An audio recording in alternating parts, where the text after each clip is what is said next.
Budget లో తెలంగాణకు తీవ్రమైన అన్యాయం జరిగింది.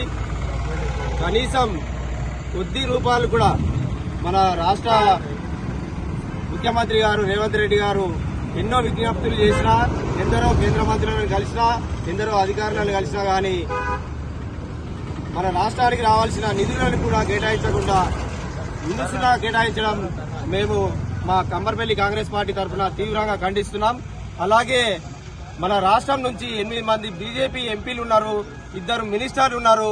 కానీ మన తెలంగాణ రాష్ట్రానికి ఒక్క రూపాయి కూడా తీసుకురాగలేకపోవడం నిజంగా సిగ్గుచేటు.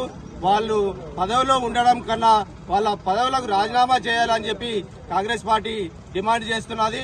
ఇప్పటికైనా కేంద్ర ప్రభుత్వం స్పందించి తెలంగాణకు రావాల్సిన నిధులను ఎట్టి పరిస్థితులలో విడుదల చేసేదాకా మా కాంగ్రెస్ పార్టీ తరఫున పోరాటం చేస్తూనే ఉంటాం. కాబట్టి ఇప్పటికైనా కేంద్రం స్పందించాలని కోరుకుంటున్నాం.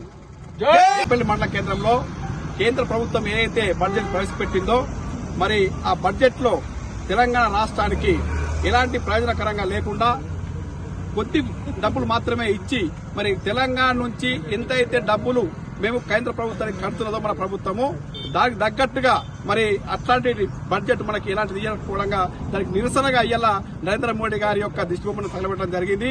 ఎందుకంటే మరి తెలంగాణ రాష్ట్రం మరి ఎంతో అప్పులతోటి ఉన్నది. మరి అప్పులకు అభివృద్ధి కావాలి, అప్పులు తీరాలంటే మరి కేంద్ర ప్రభుత్వం అంటే మేము ఇచ్చే ఏదైతే ట్యాక్సులు కడుతున్నామో ట్యాక్సుల రూపకంగా కేంద్ర ప్రభుత్వానికి మన తెలంగాణ రాష్ట్రం నుంచి ఎన్నో వేల కోట్ల డబ్బులను మనం చెల్లిస్తా ఉన్నాం. దాని ప్రతిపాదికన మాకు బడ్జెట్ కేటాయించాల్సి ఉండే, కానీ ఆ విధంగా కేటాయించకుండా తెలంగాణ రాష్ట్రం చాలా అన్యాయం చేసింది. కాబట్టి ఈ